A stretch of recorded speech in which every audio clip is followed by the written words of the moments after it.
Hello friends, P S C tips and ട്രിക്സിൻ്റെ പുതിയൊരു വീഡിയോയിലേക്ക് ഏവർക്കും സ്വാഗതം. അപ്പോൾ കഴിഞ്ഞ ക്ലാസ്സിൽ നമ്മൾ സെറ്റിൻ്റെ കുറച്ച് ജനറൽ ക്വസ്റ്റ്യൻസ് ആണ് ഡിസ്കസ് ചെയ്തിരുന്നത്. അപ്പോൾ ഈ ക്ലാസ് അതിൻ്റെ കണ്ടിന്യൂവേഷൻ ആണ്. അപ്പോൾ നമുക്ക് വേഗം തന്നെ ക്ലാസ്സിലോട്ട് പോകാം.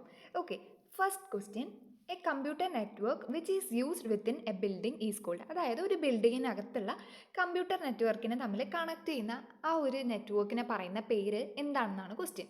ഓക്കെ, നമുക്ക് 4 ഓപ്ഷനാണ് തന്നിരിക്കുന്നത്. ഫസ്റ്റ് ഓപ്ഷൻ വാൻ, ലാൻ, മാൻ, സാൻ. അപ്പോൾ നമുക്ക് ആദ്യം തന്നെ ഇത് ഓരോന്നും എന്താണെന്ന് പഠിക്കാം. ഓക്കെ, ഫസ്റ്റ് എന്താ? വാൻ ആണ് അല്ലേ. വാൻ എന്ന് പറഞ്ഞു കഴിഞ്ഞാൽ വൈഡ് ഏരിയ നെറ്റ്വർക്കാണ്. എന്താണ്?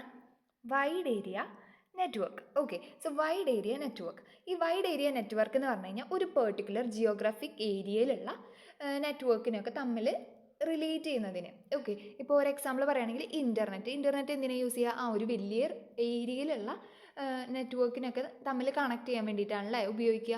സോ അതെന്താണ്? വൈഡ് ഏരിയ നെറ്റ്വർക്കാണ്. ഇനി അടുത്ത എന്താ? Local area network. അതാണ് ലാൻ. അപ്പോൾ എന്താ ലാൻ എന്ന് പറഞ്ഞു കഴിഞ്ഞാൽ? Local area network. Local area network എന്ന് പറഞ്ഞു കഴിഞ്ഞാൽ ഒരു ബിൽഡിങ്ങിനകത്തുള്ള കമ്പ്യൂട്ടേഴ്സിനൊക്കെ തമ്മിൽ പരസ്പരം കണക്ട് ചെയ്യാനാണ് എന്ത് ഉപയോഗിക്കുക? ലാൻ ഉപയോഗിക്കുക. Okay, local area network. ഇനി മാൻ എന്ന് പറഞ്ഞു കഴിഞ്ഞാൽ മെട്രോപൊളിറ്റൻ ഏരിയ നെറ്റ്വർക്കാണ്. അതായത് വലിയ വലിയ മെട്രോപൊളിറ്റൻ സിറ്റീസിനൊക്കെ തമ്മിൽ നെറ്റ്വർക്ക് കണക്ട് ചെയ്യാനാണ് മാൻ യൂസ് ചെയ്യുക. സാൻ എന്ന് പറഞ്ഞു കഴിഞ്ഞാൽ സ്റ്റോറേജിനാണ്. സ്റ്റോറേജ് ഏരിയ നെറ്റ്വർക്ക്, സ്റ്റോറേജിന് വേണ്ടിയിട്ടാണ്. ഓക്കെ, അപ്പം നമ്മൾ 4 പഠിച്ചു: van, LAN, man, San.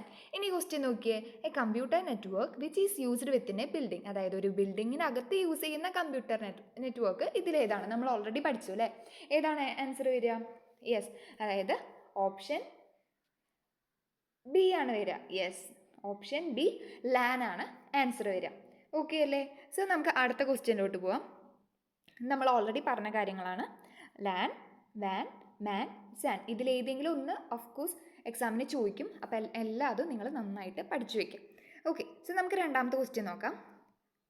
The intelligence related to picture smart. അതായത് നമ്മൾ ഡിഫറെൻറ്റ് ടൈപ്സ് ഓഫ് ഇൻ്റലിജൻസ് പഠിച്ചിട്ടുണ്ട് അല്ലേ. അപ്പോൾ ഈ ഇൻ്റലിജൻസ് പിക്ചറിനായിട്ട് റിലേറ്റ് ചെയ്തിട്ടുള്ള ഇൻ്റലിജൻസ് താഴെ കൊടുത്തിരിക്കുന്നതിൽ ഏതാണെന്നാണ് ക്വസ്റ്റ്യൻ. ഓക്കെ, ഇത് നമുക്ക് ഓരോന്നായിട്ട് നോക്കാം. കൈനസ്തെറ്റിക്. ഈ കൈനസ്തെറ്റിക് എന്ന് പറഞ്ഞാൽ എന്താ അർത്ഥം? അതിൻ്റെ മീനിങ് എന്താ? അതായത് മോഷനായിട്ട് റിലേറ്റഡ് ആണ് അല്ലേ, മൂവ്മെൻ്റ് ആയിട്ട് റിലേറ്റഡ് ആണ് കൈനസ്തെറ്റിക്. അല്ലെങ്കിൽ ഇപ്പോൾ കൈനറ്റിക് എനർജി എന്നൊക്കെ നമ്മൾ പറയില്ലേ, അതൊക്കെ എന്താ? മൂവ്മെൻറ്റ് റിലേറ്റഡ് ടു മൂവ്മെൻറ്റ് അല്ലെങ്കിൽ മോഷൻ. ഓക്കെ, അപ്പോൾ അതല്ല. ഇനി എന്താ? ലോജിക്കൽ. ഈ ലോജിക്കൽ എന്ന് പറഞ്ഞാൽ എന്താ?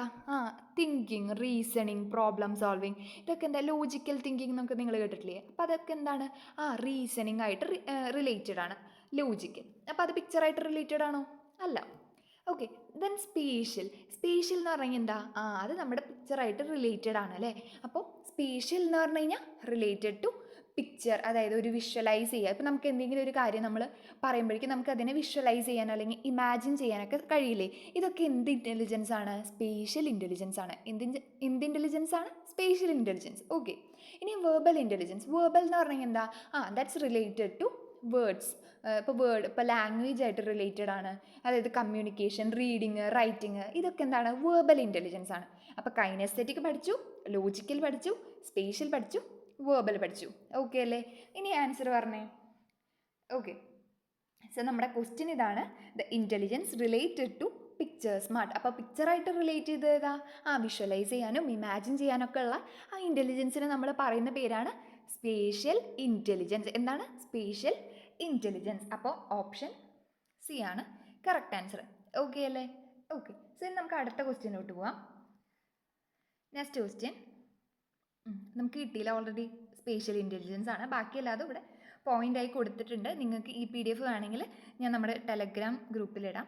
ഓക്കെ, സോ നമുക്ക് അടുത്ത ക്വസ്റ്റ്യൻ നോക്കാം. ഇത് നല്ല ഇമ്പോർട്ടൻ്റ് ആയിട്ടുള്ള ഒരു ക്വസ്റ്റ്യൻ ആണ്. അതായത് സെറ്റിൻ്റെ ജനുവരിയിലുള്ള സെറ്റ് എക്സാമിന് ചോദിച്ച ക്വസ്റ്റ്യൻ ആണ്. എപ്പോഴും സെറ്റിന് ഏതെങ്കിലും ഒരു ആർട്ടിക്കിൾ ഷുവറായിട്ടും ചോദിച്ചിരിക്കും. അപ്പോൾ എല്ലാ ആർട്ടിക്കിളും നിങ്ങൾ മാക്സിമം കവർ ചെയ്യണം. അപ്പോൾ ഇവിടെ നമുക്ക് ക്വസ്റ്റ്യൻ നോക്കാം. അപ്പോൾ കോൺസ്റ്റിറ്റ്യൂഷൻ എന്ന് വന്നിട്ടുള്ള ഒരു ക്വസ്റ്റ്യൻ ആണ്.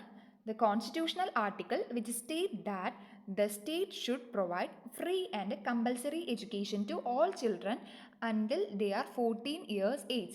അപ്പം ഈ ആർട്ടിക്കിൾ ഏതാണ്? അതായത് 6 മുതൽ 14 വയസ്സ് വരെയുള്ള കുട്ടികൾക്ക് ഫ്രീ ആൻഡ് കമ്പൽസറി എഡ്യൂക്കേഷൻ, സൗജന്യവും നിർബന്ധിതവുമായിട്ടുള്ള വിദ്യാഭ്യാസം കൊടുക്കണമെന്ന് പറഞ്ഞ കോൺസ്റ്റിറ്റ്യൂഷനിൽ പറയുന്ന ആർട്ടിക്കിൾ ഇതിലേതാണെന്നാണ് ചോദിച്ചിരിക്കുന്നത്. അപ്പം നമുക്ക് 4 ഓപ്ഷനാണ് തന്നിരിക്കുന്നത്. ഓപ്ഷൻ വായിക്കാം. Option A 29, option B 27, option C 21A, option D 17. അപ്പോൾ ആദ്യം നമുക്ക് ഈ 4 ആർട്ടിക്കിളും പഠിക്കാം. ഓക്കെ, സോ ഇതിൻ്റെ ആൻസർ ഞാൻ നിങ്ങൾക്ക് പറഞ്ഞുതരാം. ഓപ്ഷൻ സി ആണ് ഇതിൻ്റെ കറക്റ്റ് ആൻസർ, അതായത് 21A. അപ്പോൾ ആർട്ടിക്കിൾ 21A ആണ് 6 മുതൽ 14 വയസ്സ് വരെയുള്ള കുട്ടികൾക്ക് ഫ്രീ ആൻഡ് കമ്പൽസറി എഡ്യൂക്കേഷൻ കൊടുക്കണമെന്ന് പറഞ്ഞ ആർട്ടിക്കിൾ. അപ്പോൾ ആർട്ടിക്കിൾ 21A.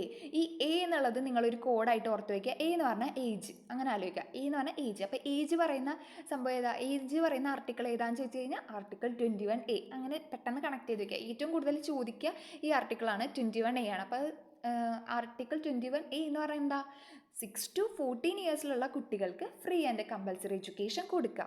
ഇത് പറഞ്ഞ ആർട്ടിക്കിളാണ് ആർട്ടിക്കിൾ 21A. ഓക്കെ, സോ ഈ ആർട്ടിക്കിൾ 21A വന്ന അമെൻമെൻറ്റ് ഏതാണെന്ന് നിങ്ങളുടെ അടുത്ത് ചോദിക്കും. അപ്പോൾ 86th അമെൻമെൻ്റ് ആണ്. ഏതാണ്? 86th അമെൻമെൻ്റ് ആണ്. ആർട്ടിക്കിൾ ഏതാണ്? Article 21A. എ എന്ന് പറഞ്ഞാൽ എന്താ, ഏജ് അല്ലേ? എ എന്ന് പറഞ്ഞാൽ ഏജ്. അപ്പോൾ ഏജ് പറയുന്ന ആർട്ടിക്കിൾ ഏതാണ്? ആർട്ടിക്കിൾ 21A ആണ്. ഓക്കെ എന്ന് വിചാരിക്കുന്നു. ഇനി അടുത്ത ആർട്ടിക്കിൾ നമുക്ക് നോക്കാം. ആർട്ടിക്കിൾ 29 അല്ലേ. 29 എന്ന് പറഞ്ഞു കഴിഞ്ഞാൽ കൾച്ചറൽ ആൻഡ് എഡ്യൂക്കേഷണൽ റൈറ്റ്സ് ആണ്. അതായത് സാംസ്കാരികവും വിദ്യാഭ്യാസപരമായിട്ടുള്ള റൈറ്റ്സിനെ കുറിച്ച് പറയുന്ന ആർട്ടിക്കിളാണ് എന്ത്, ആർട്ടിക്കിൾ 29. ഇനി അടുത്തൊരു ആർട്ടിക്കിളാണ് ആർട്ടിക്കിൾ 27. 27 എന്ന് പറഞ്ഞു കഴിഞ്ഞാൽ no tax for religious promotion. അതായത് മതപരമായിട്ടുള്ള പ്രചരണത്തിനൊക്കെ നികുതി ചുമത്താൻ പാടില്ല എന്ന് പറഞ്ഞിട്ടുള്ള ആർട്ടിക്കിളാണ് ആർട്ടിക്കിൾ 27. അപ്പോൾ നമുക്ക് ലാസ്റ്റ് ആർട്ടിക്കിൾ നോക്കാം. ആർട്ടിക്കിൾ 17. ഇത് വളരെ ഇമ്പോർട്ടൻ്റ് ആണ്. ആർട്ടിക്കിൾ 17 17ാമത്തെ ആർട്ടിക്കിൾ, അതായത് അബോളിഷസ് അൺടച്ചബിലിറ്റി. ഈ അൺടച്ചബിലിറ്റി വളരെ ഇമ്പോർട്ടൻ്റ് ആണ്. ഇതെന്ന് പറഞ്ഞാൽ എന്താ, അയിത്താചരണത്തിനൊക്കെ എതിരായിട്ട് വന്ന ആർട്ടിക്കിളാണ് ആർട്ടിക്കിൾ 17. തൊട്ടുകൂടായ്മ ഇതിനൊക്കെ എതിരെ വന്നതാണ് എന്ത്, ആർട്ടിക്കിൾ 17. അപ്പോൾ ഈ ആർട്ടിക്കിൾ 17ഉം അതുപോലെ തന്നെ ആർട്ടിക്കിൾ 21Aയും വളരെ ഷുവറായിട്ട് നമുക്ക് ചോദിക്കാൻ സാധ്യതയുള്ള ക്വസ്റ്റ്യൻസ് ആണ്.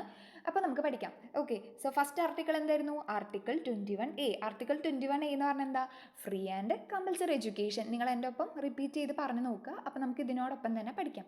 ഓക്കെ, ആർട്ടിക്കിൾ 21A എന്ന് പറഞ്ഞാൽ എന്താ, free and compulsory education. 21A എന്ന് പറഞ്ഞാൽ ഏജ്. ഓക്കെ, അപ്പോൾ 6 to 14 ഇയേഴ്സിലുള്ള കുട്ടികൾക്ക് ഫ്രീ ആൻഡ് കമ്പൽസറി എഡ്യൂക്കേഷൻ കൊടുക്കണം എന്ന് പറഞ്ഞ ആർട്ടിക്കിളാണ് ആർട്ടിക്കിൾ 21A. ഈ ആർട്ടിക്കിൾ 21A വന്ന അമെൻമെൻറ്റ് നിങ്ങളുടെ അടുത്ത് ഉറപ്പായും ചോദിക്കും. അത് ഏതായിരുന്നു അമെൻമെൻറ്റ്? 86ാമത്തെ അമെൻമെൻറ്റ് അല്ലേ. അപ്പോൾ 86th അമെൻമെൻ്റ് ആണ്.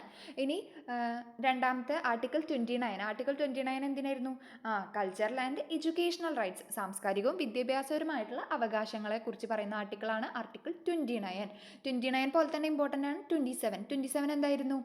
നോ ടാക്സ് ഫോർ റിലീജിയസ് പ്രൊമോഷന് ടാക്സ് പാടില്ല എന്ന് പറഞ്ഞ ആർട്ടിക്കിളായിരുന്നു ആർട്ടിക്കിൾ 27. ഇനി ആർട്ടിക്കിൾ 17 എന്ന് പറഞ്ഞു കഴിഞ്ഞാൽ അതായത് അൺടച്ചബിലിറ്റിക്ക് എതിരെ വന്ന ആർട്ടിക്കിളാണ്, അയിത്താചരണത്തിനൊക്കെ എതിരെ വന്ന ആർട്ടിക്കിളാണ് ആർട്ടിക്കിൾ 17. അപ്പോൾ 4 ആർട്ടിക്കിൾ നമ്മൾ പഠിച്ചില്ലേ.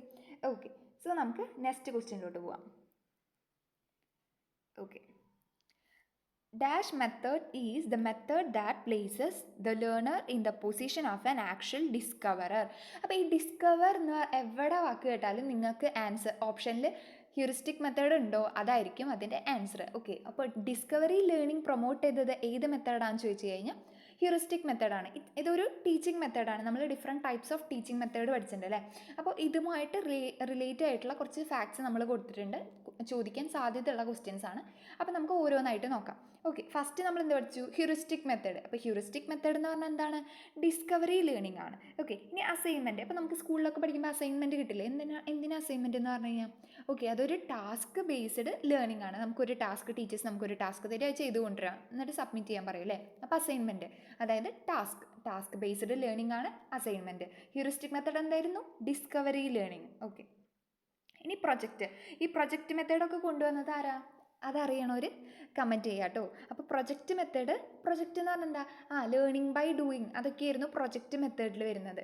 അപ്പോൾ അതെന്ന് പറഞ്ഞു കഴിഞ്ഞാൽ റിയൽ വേൾഡ് ടാസ്ക്കാണ്. റിയൽ വേൾഡിലുള്ള കുറച്ച് ടാസ്കുകൾ, അതാണെന്ത് പ്രൊജക്റ്റ് മെത്തേഡിലൂടെ നമ്മൾ പഠിപ്പിക്കുക. ഓക്കെ, ഇനി ഹിസ്റ്റോറിക്കൽ മെത്തേഡ്. ഹിസ്റ്ററി എന്ന് പറഞ്ഞാൽ തന്നെ എന്താ? ചരിത്രം, അതായത് പാസ്റ്റ് ആണ് അല്ലേ. അപ്പോൾ പാസ്റ്റ് ഇവൻസിലൂടെയുള്ള ലേണിങ്ങിനെയാണ് നമ്മൾ ഹിസ്റ്റോറിക്കൽ മെത്തേഡ് എന്ന് പറയാം. ഓക്കെ, അപ്പോൾ നമ്മൾ 4 മെത്തേഡ് പഠിച്ചു. ഹ്യൂറിസ്റ്റിക് മെത്തേഡ് എന്ന് പറഞ്ഞാൽ ഡിസ്കവറി ലേണിംഗ്, പിന്നെ അസൈൻമെൻറ്റ് എന്ന് പറഞ്ഞാൽ ടാസ്ക് ബേസ്ഡ് ലേണിംഗ്, പ്രൊജക്റ്റ് എന്ന് പറഞ്ഞു കഴിഞ്ഞാൽ ടാസ്ക് തന്നെയാണ്, പക്ഷേ real world task method. Okay, ഇനി ഹിസ്റ്റോറിക്കൽ എന്ന് പറഞ്ഞാൽ എന്താ, ഹിസ്റ്ററി ആയിട്ട് റിലേറ്റ് ആയിട്ടുള്ളത്, അതായത് പാസ്റ്റ് ഇവൻറ്റ്സ് വെച്ചിട്ടുള്ള ലേണിംഗ് ആണ് ഹിസ്റ്റോറിക്കൽ ലേണിംഗ്. ഓക്കെ അല്ലേ? ഓക്കെ, ഇനി അടുത്ത ക്വസ്റ്റ്യൻ നോക്കാം. The pedagogical concept in shaping a democratic society highlighted in John Dewey's pragmatic educational philosophy.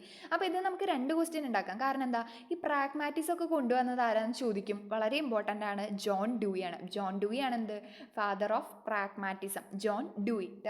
Okay, so അപ്പോൾ അദ്ദേഹത്തിൻ്റെ പ്രാഗ്മാറ്റിക് എഡ്യൂക്കേഷണൽ ഫിലോസഫി പ്രകാരം ഡെമോക്രാറ്റിക് സൊസൈറ്റി ഷേപ്പ് ചെയ്യുന്നതിൽ ഹെൽപ്പ് ചെയ്യുന്ന പെഡഗോജിക്കൽ കോൺസെപ്റ്റ് താഴെ തന്നിരിക്കുന്നതിൽ ഏതാണെന്നാണ് ചോദിച്ചേക്കുന്നത്. ഓക്കെ, അപ്പോൾ നമുക്ക് ഓരോന്നും പഠിക്കാം, എന്നിട്ട് നമുക്ക് ആൻസറിലോട്ട് എത്താം. ഓക്കെ, സോ ഡയറക്റ്റ് ഇൻസ്ട്രക്ഷൻ എന്ന് പറഞ്ഞാൽ എന്താ, ടീച്ചേഴ്സ് ഡയറക്റ്റായിട്ട് കുട്ടികൾക്ക് ഇൻസ്ട്രക്ഷൻസ് കൊടുക്കുക അല്ലേ. അതുകൊണ്ട് നമുക്കൊരു ഡെമോക്രാറ്റിക് സൊസൈറ്റി ഡെവലപ്പ് ചെയ്യാൻ പറ്റുമോ? ഇല്ല, ഒരിക്കലും ഇല്ല. അപ്പോൾ അതായിരിക്കും ആൻസർ? അല്ല.